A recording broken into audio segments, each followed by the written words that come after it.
নমস্কার, আপনি শুনছেন ডেলি নিউজ। আজ জানাবো পশ্চিমবঙ্গ দেশ ও বিদেশের সব গুরুত্বপূর্ণ খবর। প্রতিদিনের হট নিউজ এবং আপডেট দিয়ে আমরা আছি আপনার পাশে। চলুন শুরু করি আজকের সংবাদ শিরোনাম।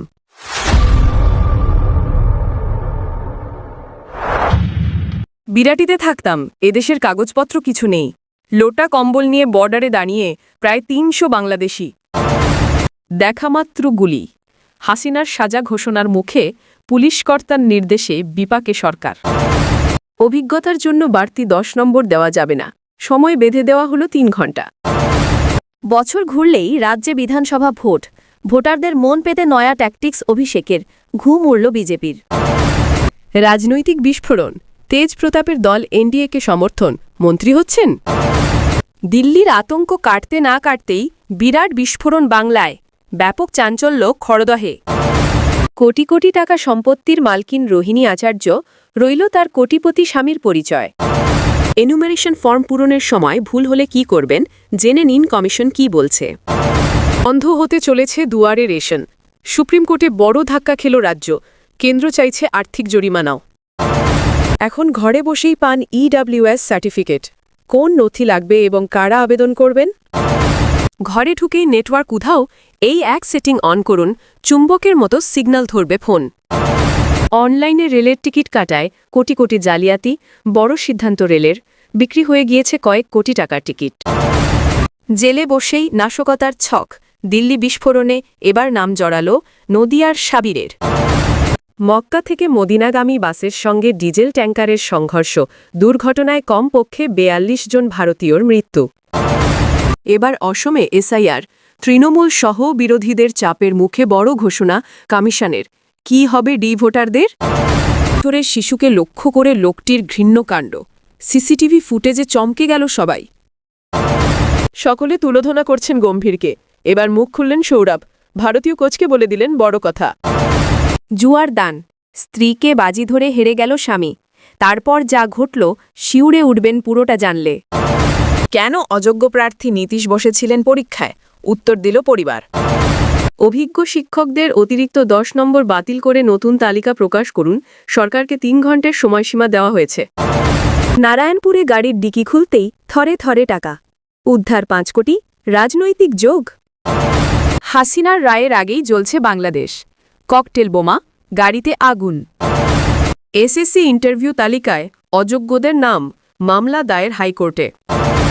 এখনও মেলেনি বকেয়া ডিএ, এরই মধ্যে নবান্নে আইনি নোটিশ পাঠালো সরকারি কর্মচারীদের সংগঠন।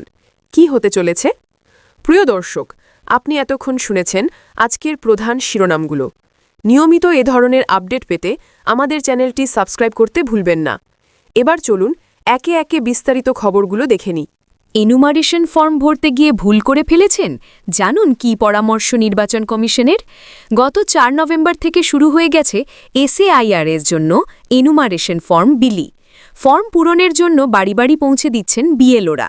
নির্বাচন কমিশনের রিপোর্ট অনুযায়ী ইতিমধ্যেই প্রায় ৯৬% বেশি সম্পূর্ণ হয়ে গেছে ফর্ম বিলির কাজ।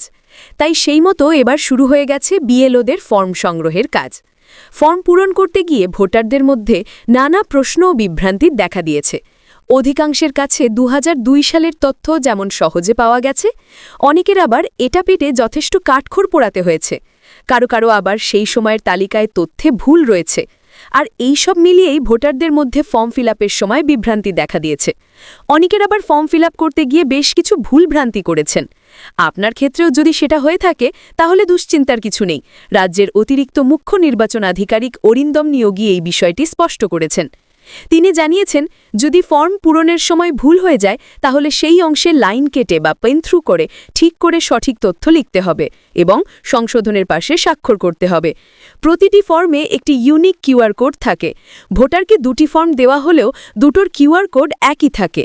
এই বিষয়ে তিনি জানিয়েছেন, আমাদের প্রায় ৭.৫ কোটি ভোটারের জন্য নতুন ডুপ্লিকেট ফর্ম তৈরি করা প্রায় অসম্ভব। তাই ভুল ফর্মটি ভোটার নিজের কাছে রাখবেন আর পরিষ্কার ফর্মটি বিএলও সংগ্রহ করবেন। ফলে ফর্ম পূরণের সময় কোনো ভুল হয়ে গেলেও সরাসরি পরিবর্তন করা যায় এবং ভোটারকে অতিরিক্ত চাপের মধ্যে পড়তে হবে না। ২টি ফর্ম থাকার সুবিধার কারণে ফর্মের নিরাপত্তা ও সঠিক তথ্য নিশ্চিত করা সম্ভব হচ্ছে। এটিএম থেকে টাকা উইথড্র করার পরে দুবার ক্যান্সেল বোতাম প্রেস করলেই কি হয় জানুন সত্যিটা। দেশের বিভিন্ন রাষ্ট্রায়ত্ত ও বেসরকারি ব্যাংকগুলি তাদের এটিএম থেকে এখন ব্যাংকিং পরিষেবাগুলি আরও সুবিধাজনক ও সহজ করে তুলেছে। এর ফলে গ্রাহকরা এখন ব্যাংকে আসা যাওয়া কমিয়ে দিয়েছেন। তবে এই এটিএম মেশিনগুলিকে টার্গেট করে ক্রমশ বাড়ছে ফ্রড ও প্রতারণার চক্র। শুধু তাই নয়, এটিএম পিন নম্বর চুরি করে অন্যের টাকা তোলার মতো জালিয়াতির অভিযোগও আজকাল ঘন ঘন আসছে দেশের বিভিন্ন প্রান্ত থেকে। বেশিরভাগ ক্ষেত্রেই দেখা যায় বয়স্ক ব্যক্তিরাই বিশেষ করে এই ধরনের প্রতারণার শিকার হন। তাই এটিএম পিন নম্বর নিরাপদ রাখা গুরুত্বপূর্ণ। প্রতারকরা আজকাল বিভিন্ন পদ্ধতি ব্যবহার করছে আপনার এটিএম নম্বর ক্র্যাক করতে। আপনার করা ছোট্ট একটি ভুলেই কিন্তু খালি হয়ে যেতে পারে আপনার অ্যাকাউন্টের সব টাকা। এই পরিস্থিতিতে অনেকেই বিশ্বাস করেন যে এটিএম থেকে টাকা তোলার পর ক্যান্সেল বোতামটি দুবার টিপলে এটিএম পিন নম্বরটি নিরাপদ থাকবে। কিন্তু এটা কি সত্যি? রিজার্ভ ব্যাংক এই বিষয়ে কি বলেছে? আসুন সত্যিটা জেনে নেওয়া যাক এই পোস্টে। Press information bureau fact checker social media একটি পোস্টে এই দাবিটি অস্বীকার করেছে। জানিয়েছে যে সরকারি সংস্থা এবং ভারতীয় রিজার্ভ ব্যাংক এই ধরনের কোনো পরামর্শ জারি করেনি। এটিএম মেশিনের ক্যান্সেল বোতাম শুধুমাত্র লেনদেন সংক্রান্ত কমান্ড বাতিল করার জন্য ব্যবহার করা হয়। এই বিজ্ঞপ্তি স্পষ্ট জানিয়েছে যে এটি হ্যাকিং বা কার্ড স্কিমিংয়ের মতো জালিয়াতি কখনোই রোধ করে না। উপরন্তু এই নির্দেশিকা এই ধরনের গুজবে বিশ্বাস না করার পরামর্শ দিয়েছে। এটিএম জালিয়াতি কিভাবে প্রতিরোধ করবেন? বিশেষ করে কার্ড স্কিমিং, ফিশিং এবং কিপ্যাড ট্যাম্পারিং উল্লেখযোগ্য আর্থিক ক্ষতি ডেকে আনতে পারে। এই পরিস্থিতিতে এখন দেখা যাক আপনার টাকা এবং এটিএম পিন নম্বর নিরাপদ রাখার জন্য কি করা যেতে পারে। এক্ষেত্রে কার্ড রিডারে স্কিমিং ডিভাইস স্থাপন করা যেতে পারে। যদি আপনি এটিএম এ সন্দেহজনক ডিভাইস পান তাহলে সেই এটিএম ব্যবহার করবেন না। বিষয়টি তৎক্ষণাৎ ব্যাংকে রিপোর্ট করুন।